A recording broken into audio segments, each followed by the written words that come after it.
Terima kasih pemirsa, kita kembali lagi. Mungkin ini saya akan meluruskan ya informasi yang tadi sempat didengar pemirsa. Jadi awal mula dari hadirnya Polsatwa sendiri itu sejak tahun 2002 ya, 2002 terbentuk. Dan memang itu bertempat kalau dulu itu yang sekarang Polresta Kendari. Ya, nah, di situ kantor satuannya ya Pak ya. Ya, pada saat itu di tahun ada di belakang. Di belakang itu 2002. Waduh, masih lama sekali. Saya kayaknya masih sekolah pada saat itu Pak. Nah, setelah itu baru pindah sekitar tahun 2006 ya. Itu di Polda Sulawesi Tenggara Polda, yang di perkantoran kan, di kantor gubernur, depan kantor gubernur. Nah, sampai akhirnya di akhir tahun kemarin ya. Tahun kemarin 2024 itu baru berkantor lah di Kecamatan Konda. Ya. Nah, jadi memang udah berpindah-pindah tempat tapi tetap tugas dan tupoksinya sama gitu ya Pak. Ya, bahkan di sini mungkin sudah akan jauh lebih efektif juga karena kalau kita lihat lahannya luas gitu ya. Banyak juga mungkin beberapa program-program yang bisa juga direalisasikan ke depan lebih baik lagi. Nah, selanjutnya mungkin Pak tadi kan sempat kita cerita panjang lebar. Jadi apa sih prestasi gitu kan para satwa-satwa ini. Tapi sebenarnya mungkin prestasi bukan lebih kepada prestasi dia berhasil apa, tapi bagaimana dia sudah bisa menjalankan tugasnya. Ya. Bagaimana dia bisa betul-betul ketika datang dari Mabes itu yang belum patuh, belum tahu, sampai akhirnya dia bisa membantu teman-teman penyidik. Nah, ini bagaimana Pak? Mungkin ada pengalaman menarik lagi yang pernah juga dilakukan oleh teman-teman K9, gimana? Iya. Jadi memang pada dasarnya dalam suatu kasus kami ditugaskan untuk melacak. Jadi ada permintaan dari pihak kepolisian, khususnya dari Reskrim. Meminta kami untuk melakukan pelacakan terhadap pelaku yang belum diketahui atau sudah diketahui tapi melarikan diri. Nah, sebenarnya sudah banyak kasus gitu yang kami melacak. Jadi pada dasarnya tujuannya daripada anjing ini adalah dia memberi petunjuk bahwa lokasi untuk pelaku itu di sini gitu, di tempat ini. Jadi dia ingin memberitahukan kepada kita bahwa kalau kalian mau menyelidik orang itu, pelakunya itu di sekitar sini gitu, atau tempat ini ada hubungannya gitu. Nanti tinggal dari pihak penyelidik itu yang mengembangkan. Gitu. Jadi semacam teman-teman K9 ini memfasilitasi ya. Atau bahwa memberikan clue bahwa ada kaitannya dengan si pelaku, baik itu tempat ini atau mungkin sesuatu benda mungkin juga bisa ya Pak ya. Jadi tempat ini ada hubungannya dengan kejadian itu, atau orang yang hilang itu ada loh hubungannya dengan tempat ini gitu. Jadi silakan kalian itu mencari tahu, menyelidiki. Siap. Ada apa dengan tempat ini? Siapa orang yang ada dalam sini? Nah, gitu. Dan itu selalu seperti itu ya, bagaimana kinerja dari para K9 itu sendiri. Nah, selanjutnya Pak.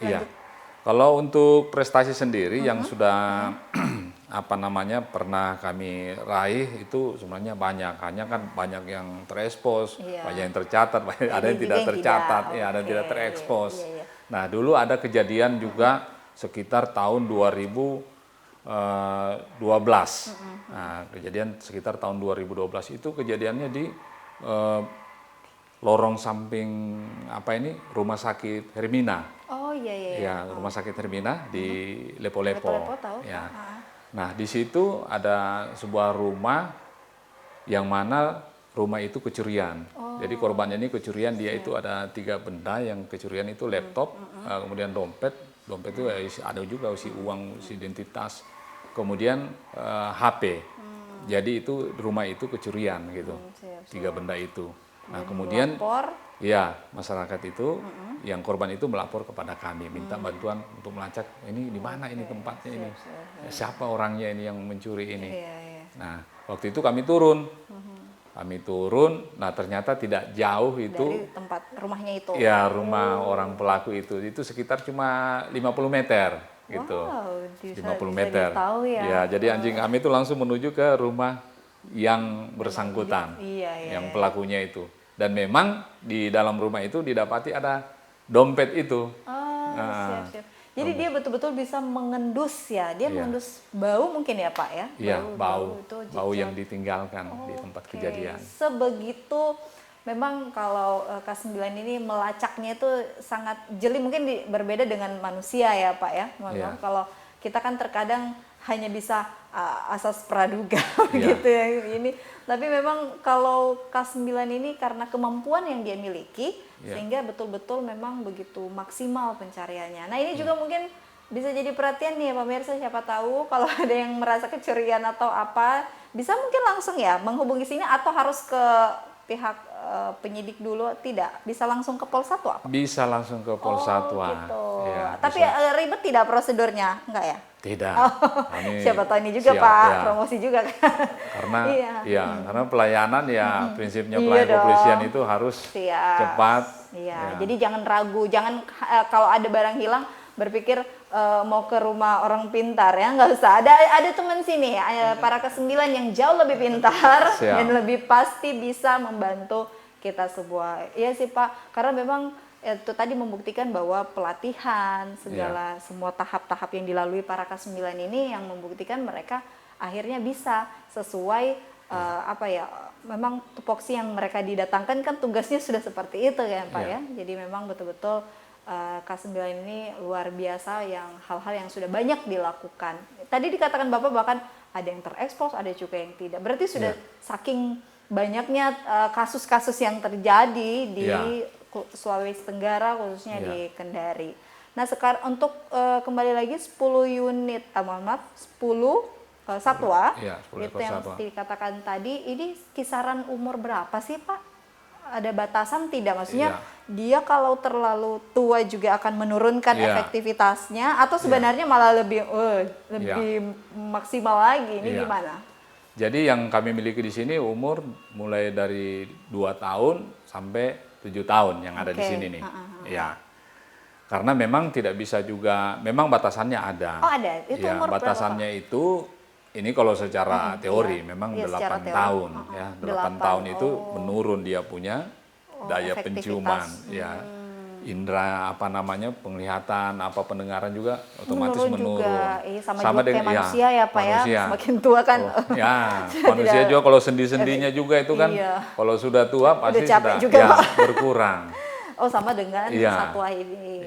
Jadi kalau umur sudah 8 tahun memang masih bisa dipakai, tapi sudah tidak maksimal gitu. Tapi tetap kami bisa gunakan, bisa kami gunakan. Gitu ya. Jadi tidak ada bilang kalau dia sudah umur lewat dari 8 tahun mungkin dikembalikan atau tidak ya Pak? Tetap kami pelihara. Dengan baik. Berarti ada kemungkinan nanti akan ada permohonan untuk pendatangan satwa yang baru-baru lagi dong Pak. Jadi ada peremajaan begitu. Iya, ada peremajaan tentu. Tentu pasti gitu ya. Pasti. Jadi karena itu tadi bagaimana agar mereka tetap efektif dalam menjalankan tugasnya gitu. Nah, kalau bicara tadi pemeliharaan juga bagaimana mereka diberikan makan diajak jalan, diberikan dimandikan seminggu sekali gitu. Nah, untuk vaksinasinya itu sendiri Pak bagaimana? Dia ada jangka-jangka waktu tersendiri tidak? Karena kan kesehatan dari hewan juga harus terjaga. Gimana? Untuk pemberian vaksin, kemudian pemberian suntikan rabies dan sebagainya itu diberikan secara berkala, minimal 3 bulan sekali.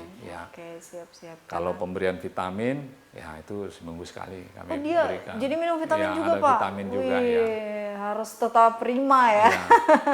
Karena jangan sampai dibutuhkan malah dia yang kondisinya tidak fit seperti itu. Nah, kira-kira ke depan Pak untuk di Pol Satwa sendiri akan ada tidak semacam mungkin inovasi baru yang Bapak akan lakukan atau semacam kegiatan-kegiatan lain dalam rangka untuk agar Pol Satwa ini selain memang tugas fungsinya sudah jelas ya Pak, mungkin ada suatu terobosan-terobosan baru lah dalam rangka untuk terus meningkatkan maksudnya kredibilitas dari Pol Satwa itu sendiri. Itu gimana Pak?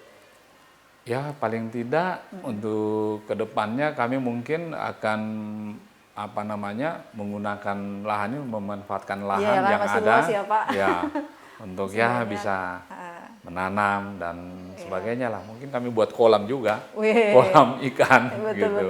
Ya, Ya, ini jadi kan, jangan cuma satwanya aja Pak, ya, alamnya juga ya. ya, kan sekarang juga Siap. ada program dari pemerintah ketahanan Siap, pangan. betul, Gitu. Ya. ada. Jadi kita harus mendukung selaras dengan program Bapak Ya. Presiden, tapi juga tetap terus fokus pada apa yang menjadi tugas pokok dan fungsi di Polsatwa itu sendiri. Ya. Nah, kalau untuk hari-hari seperti ini, saat ini kalau kita agak kurang-kurang dengar bunyi para satwa mungkin tidur, atau ada mereka jam-jam tidur tersendiri mungkin Pak? Enggak ya? Tidak juga. Oh, tidak ya. Fleksibel kali jam-jam. Fleksibel, ya. Siap. Nah, jadi memang semoga dengan hadirnya Polsatwa atau juga para K9 ini ya bisa akan jauh banyak lebih membantu baik masyarakat ya, atau memang pihak-pihak yang merasa memang dengan keberadaan dari K9 ini akan membantu dalam rangka penyelidikan ataupun juga dan lain-lain, pengamanan, pengawalan ya. Nah, yang terakhir mungkin apa yang ingin disampaikan untuk masyarakat Pak, sekaligus juga menghimbau untuk sekarang kan Polsatwa sebenarnya sudah sejak lama Polsatwa ada gitu, hanya tinggal bagaimana mungkin sosialisasi ke masyarakat biar nanti kedepannya mungkin bisa Polsatwa ini hadir membantu masyarakat gitu. Silakan Pak. Ya. Baik, kepada warga Sulawesi Tenggara kami menghimbau jika memerlukan bantuan pelacakan silakan menghubungi kami K9 Polda Sultra, baik melalui surat ataupun juga melalui telepon langsung. Kami siap melayani Anda, pelayanan gratis. Terima kasih. Siap, jadi jangan ada khawatir lagi ya, apalagi sekarang kan tingkat kriminalitas yang cukup meningkat karena memang juga perkembangan daerah, provinsi, kota ini yang luar biasa, jadi pasti angka kejahatannya juga ya istilahnya mengikuti arus perkembangan. Memang dibutuhkan sekali teman-teman dari Polsatwa maupun para K9 ini, sehingga nanti adapun proses penyelidikan, proses mau dilacak gitu ya Pak, jadi jauh lebih mudah. Nah, pemirsa dan juga mungkin Bapak Risar, tidak terasa waktu kita di penghujung acara. Luar biasa, saya juga akhirnya tahu Pak bahwa di sini ada kantor Polsatwa, dan baru juga melihat tadi pemirsa para K9 ini ya, atau ya anjing pelacak ini yang kita tahu biasanya kalau sering ketemu mungkin pada saat momen-momen tertentu. Nah, disinilah rupanya mereka bagaimana dilatih, dirawat, dan juga betul-betul nanti sehingga pada dioperasionalkan sesuai pada permintaan dan juga kebutuhan. Mari kita dukung teman-teman juga di Polsatwa untuk tetap terus menjalankan tugas, ya tetap terus maksimal juga ya Pak ya. Karena walaupun personilnya 17 orang, tapi itu sudah cukup karena mengingat juga beban kerjanya yang sudah sedemikian. Nah, terima kasih kembali Bapak AKP Kursil Richard Gatu selaku Kepala Unit Polsatwa ya dari Polsatwa Dit Samapta Polda Sultra, dan juga Bapak Aibtu Yasdin Yohanis. Terima kasih Pak mendampingi pelaksana sementara dari Kasubnit Cakal Polsatwa ya. Dan juga terima kasih pemirsa Sultra TV yang menyaksikan kami. Terima kasih juga, nanti pasti akan melihat ya, kita sudah melihat dari VT dari teman-teman dan juga dari para satwanya, luar biasa, mereka patuh, mereka juga ya sudah seperti inilah yang ada di K9, sehingga nanti semoga ini akan sangat membantu kita terutama untuk mengurangi atau bahkan menemukan hal-hal dari berbagai tindak pidana yang terjadi. Saya beserta kru yang bertugas pamit undur diri pemirsa, dan sampai jumpa.